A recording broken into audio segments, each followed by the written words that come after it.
Sa bawat pihit ng silinyador, hindi lang usok ang lumalabas. Kasama na rin ang bawat patak ng pawis at pag-asang makapag-uwi ng sapat para sa pamilya. Hindi madali ang makipagsapalaran sa init, ulan at traffic, lalo na kung halos kalahati ng kinikitang boundary ay napupunta lang sa tangke ng motor. 100 plus na gasolina, ilang kanto lang ang layo niyan. Pasaherong nagtitipid, naiintindihan ni tatay dahil siya man ay gipit din. Pamilyang naghihintay, sila ang dahilan kung bakit kahit mahal ang krudo, patuloy ang pag-arangkada nila.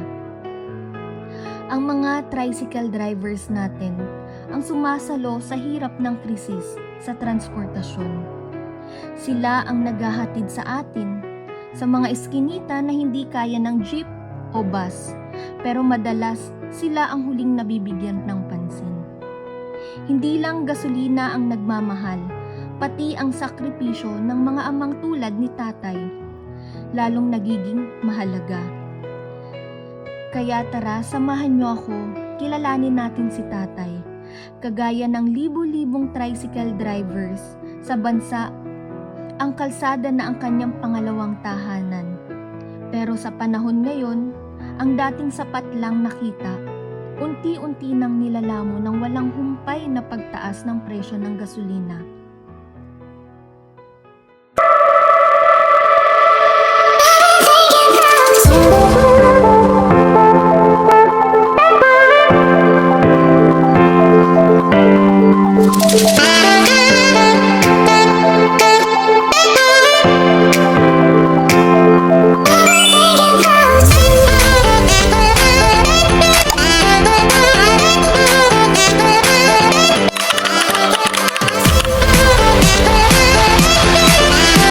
Another good day, another good vibes. Welcome back sa aking channel.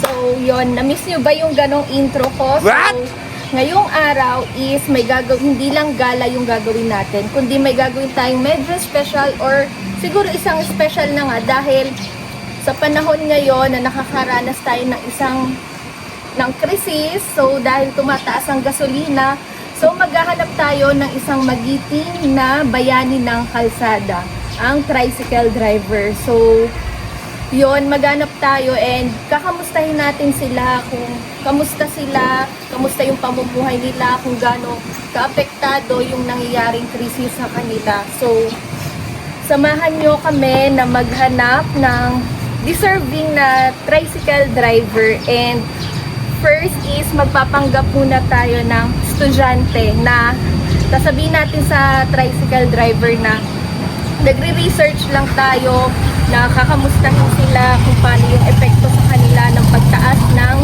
gasolina. So, hindi sila nag-aalam na sa pag-interview ko sa kanila is meron sa kanilang naghihintay ng malaking sorpresa dahil ipapa-full tank natin ang kanilang tricycle. So, napakagaan na yun para sa kanila dahil ano ba? Dahil loading pa eh. Dahil napakagaan yun sa kanila, sa pamumuhay nila, dahil yun nga, nakalibre ng full tank yung tricycle nila. And yun, so samahan nyo kami na maghanap. So meron na kaming target ni Dan na tricycle driver. May pasahero. Kaso may pasahero siya, pero tatry naming masundan si tatay. Andun lang sa unahan. Dahil ramdam kong deserve niya. Deserve ni tatay.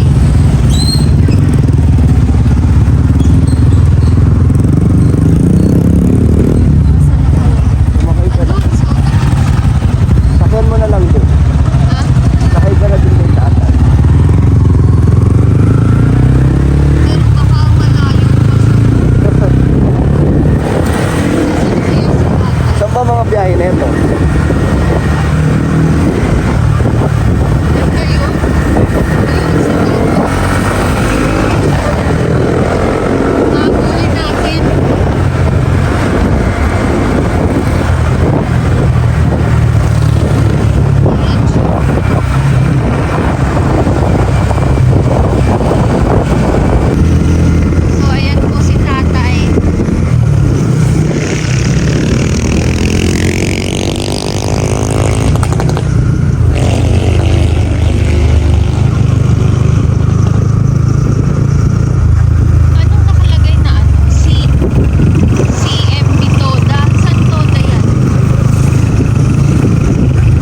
tatay dahil sa log-on pa lang is nakita ko na si tatay, sinundan namin. So, hindi mo alam, tay, kung nasa log-on ka pa po, Oo. sinundan ka po namin talaga. Lagi.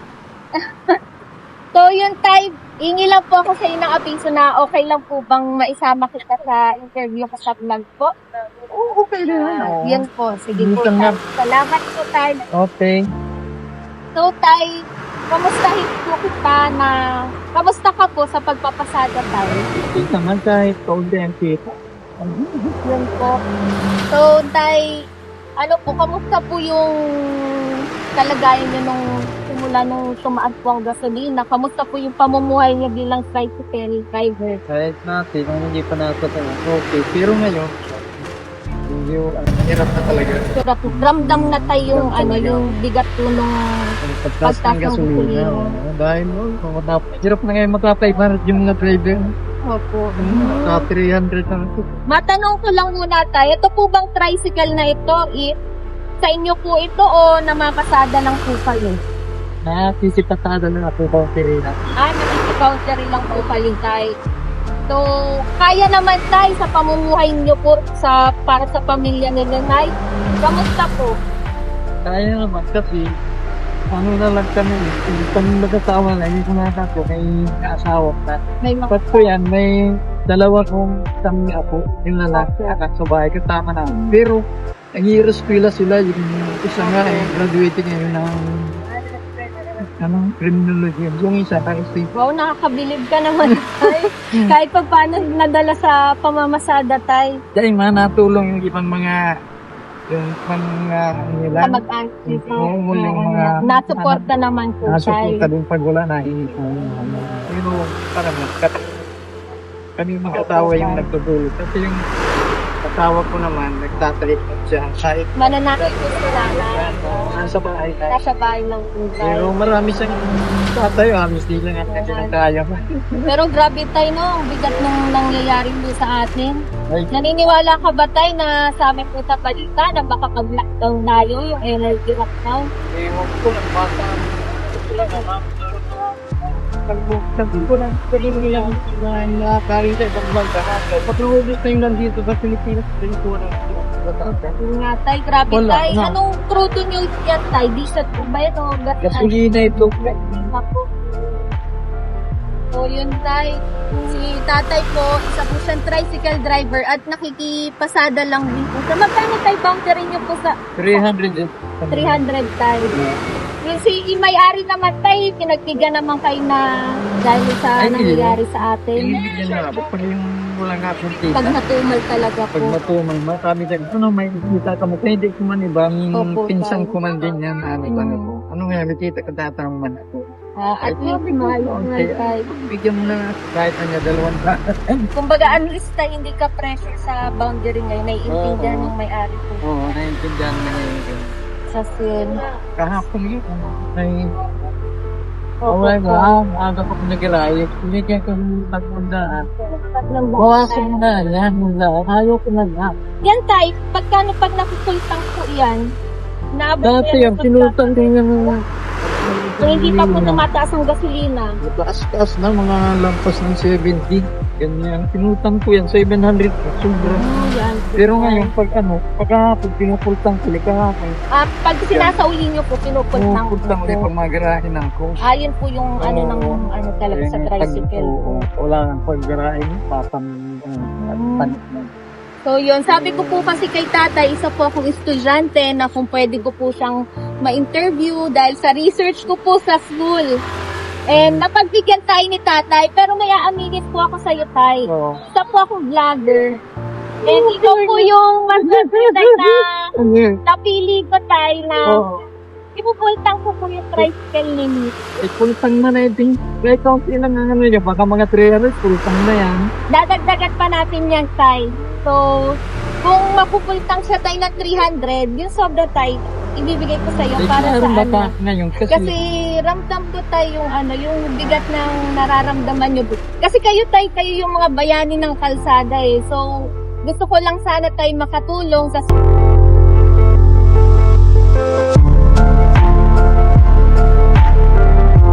hindi simpleng kaya ko lang.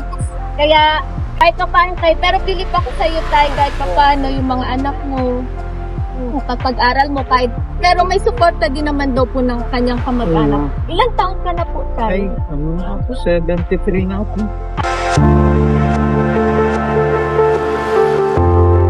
Alas kay dada niyo po yung lolo ko tayo. Yung lolo ko po is 75 years old po. Pero bilib po ako sa iyo tayo kasi isang marangal na trabaho po yan. Malakas pa naman si tatay. Kaya po yan.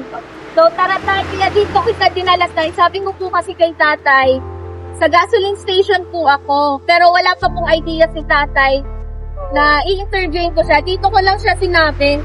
So ang masaklap kasi yung pinagdala kong gasoline station, sarado tayo. So lilipat po tayo ng Doon sa gasoline kay, ano, station. O sige po, doon po tayo lilipat. So tara po tayo. Diyan mo tinagarin sa ako kung lino. So yun tayo. Salamat tayo Oh, sige, na pagbigyan niyo salamat po ako. din, Pero sasakay ako tayo. Oo, Papasakay sakay ka. niyo po ba ako? May, bakit hindi? Sige tayo, tara po. So ayan po, kuya, full tank po. Isagad mo kuya ng todo-todo. Iro-full tank natin si tatay. Yun nga tayo. Magkano kaya? Bakit tayo nakumpute na ba tayo? Naglabas ko, tanghali na eh. Oo nga po tayo. Ay, ayan na, umaapaw na. Gabi, ako talaga. So yun, dahil nga yung tangke ni tatay is, ano pa, may karga pa.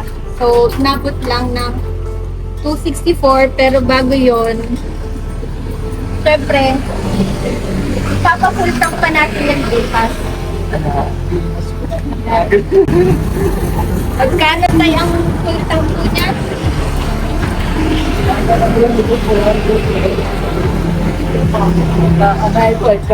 So, halos parang kalahati lang tayo yung ano ko po.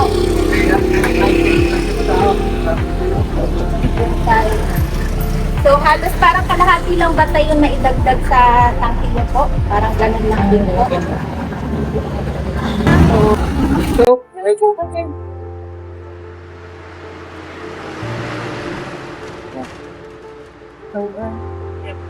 So, yun, na full tank natin, hindi naman natin literal na full tank dahil yung tangke ni tatay is may laman naman mo tayo, di ba? Oo. So, dahil kung may laman pa, na-expect ko kasi abutin tayong 700 or magwa 1K po.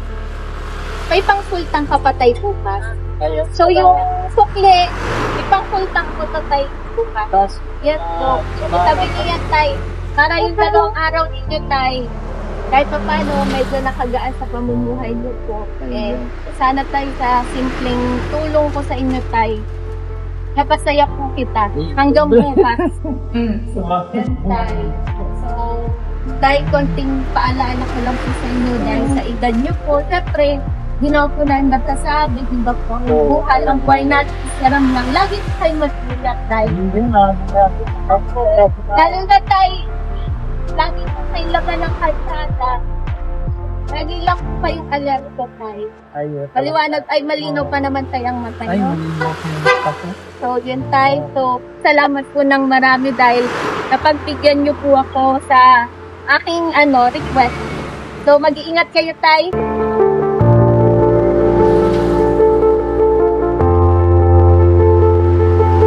At least, salamat po. Salamat po. Salamat na Salamat na marami. Okay po. So, yun tayo. Magpapasada ka pa po ba or uwi ka na tayo? Hindi na, papi. Ano naman, makapahinga ka naman tayo. May pang-full-tank ka pa naman po ka Pauwi tayo. na ako. Magkasama Oo, ng bukas masada. naman tayo. So, yun po.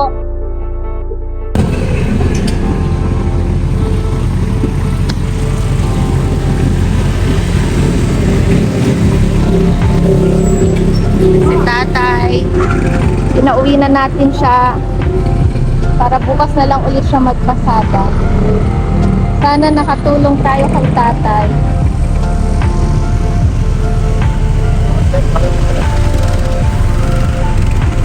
Bago ko tapusin ang vlog na ito, grabe yung pasasalamat ko kay tatay. Dahil pinayagan niya tayo na ibahagi ang kanyang kwento at ang kanyang buhay sa aking vlog. Hindi lang basta pagpasada ang nakikita ko sa kanya, kundi ang sipag, tiyaga at dangal ng isang amang itinataguyod ng pamilya sa bawat ikot ng gulong ng kanyang tricycle. Kaya saludo ako kay tatay. Isa siyang tunay na inspirasyon. Sa ating mga viewers, sana ay naging inspirasyon sa inyo ang kwento ni tatay ngayong araw.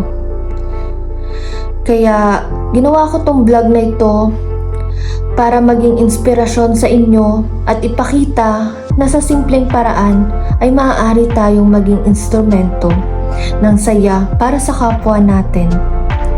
Gusto ko rin kayong hikayatin na kung may extra man tayo, maliit man o malaki, huwag tayong mag-atubiling tumulong. Iba ang pakiramdam at saya sa puso kapag nakikita mong nakangiti ang taong natulungan mo. Hindi kailangang maging milyonaryo para makatulong. Ang mahalaga ay ang pagkukusa at ang pagmamahal na kalakip nito. Sabay-sabay tayong maging inspirasyon at maging biyaya sa isa't isa. Salamat po. Salamat po. Salamat tayo.